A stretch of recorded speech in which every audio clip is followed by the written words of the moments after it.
POCO M3 Pro 5G review. POCO's affordable 5G phone is here. 6 months after the launch of the POCO M3 model, POCO has launched an upgraded version, the M3 Pro. The M3 standard version is doing relatively well among many 4G entry-level phones. So can the M3 Pro do well among entry-level 5G phones? The POCO M3 Pro 5G is currently available on AliExpress for just $169. Use coupon code 10M3Pro to get another $10 off. We got the phone in advance to check out the brand's latest entry-level 5G phone. The M3 Pro's appearance differs from that of the M3, and clearly, changes have been made once again. The lens module is still a vertical triple camera setup, but the large black rectangular design has been removed. The M3 Pro has a new back cover design, with 2 rounded rectangles near the lens and the POCO logo inside. POCO M3 Pro 5G Review 13. The leather-like material on the back cover has been replaced with a mirror-reflective coating, which is a fingerprint magnet. Although this back cover pattern design is pretty unique and beautiful, I still prefer the M3's standard design because it leaves a deeper impression. The fingerprint sensor is still on the side of the body. And the M3 Pro is not only equipped with a 3.5 headphone jack and IR blaster, but it even features NFC, which is not present on the standard version of the M3. However, we still found some minor drawbacks, such as the omission of the dual speakers found on the standard version.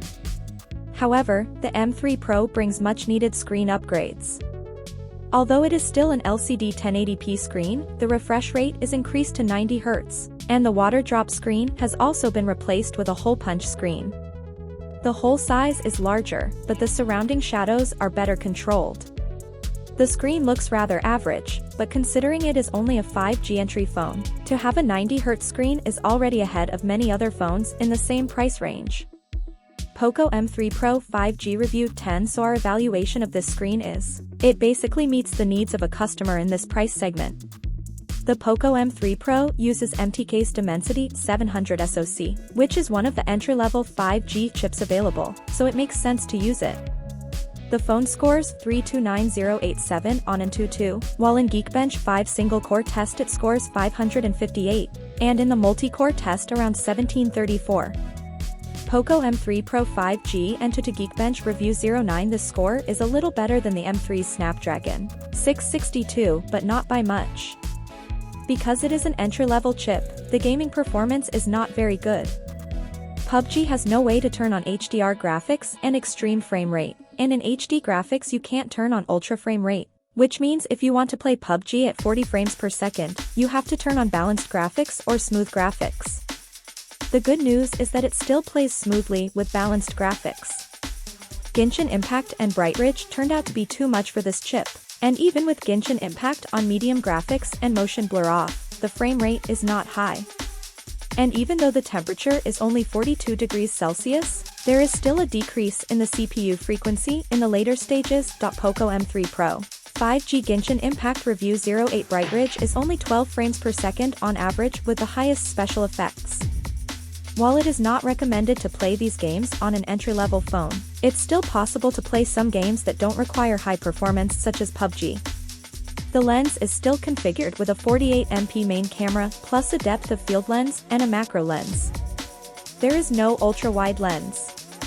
The imaging style is relatively realistic, with moderate HDR intensity, but the colors of the flowers tend to spill over when AI is turned on. The same situation of AI spoiling the images also occurs in the evening.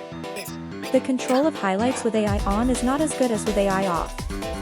Perhaps POCO feels that brighter lights are more pleasing to the eye.